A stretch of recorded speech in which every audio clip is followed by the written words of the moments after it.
So Christopher, let's talk about prospecting, right? And building centers of influence so you have repeatable referrals. And so one of the things when you think about prospecting, it's like, where do I start, right? You might be anxious, nervous. How do you approach the conversations? So kind of talk to me about your approach, at least when you were an agent in the Portland area, to really go out and like prospect and make it comfortable and make it exciting. So tell me about your approach to prospecting. Yeah, Ben, as you say that, the question comes to my mind that I ask myself, how do I establish myself in my community in such a way that I become the obvious choice? Right. Prospecting can be overwhelming for a lot of us, and we don't know how to really tackle prospecting. And an approach that I found worked really well for me is, just considering what are things that I love, or what are things I'm passionate about, if you will, and then trying to marry that, because I think passion and profession, when those things can come together.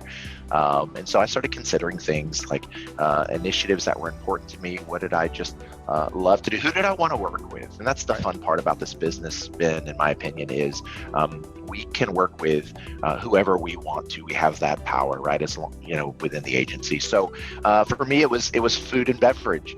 So when I would go and begin, going to prospecting appointments and meetings and community events, one, it didn't feel like work to me, Ben, because I was doing something that I loved. But then I was talking, if you will, the language of the people that I wanted to do business with. So if I'm talking to restaurateurs, or I understand that their biggest thing that keeps them up at night is keeping quality people, right? Like such turnover. So it would make it more natural, in my opinion, and also more fun for me as a producer, because I was doing something that I love to do. So that's something I challenge producers with, is to consider, what do you like to do? It could be, again, it could be food and beverage, it could be nonprofit work, it could be sports, it could be, again, past professions that you've had, or even something that's just important to your family.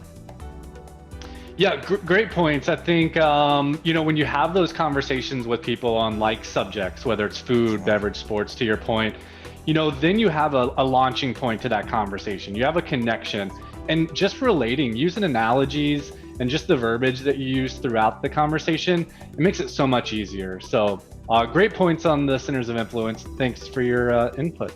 Yeah, you're welcome, man.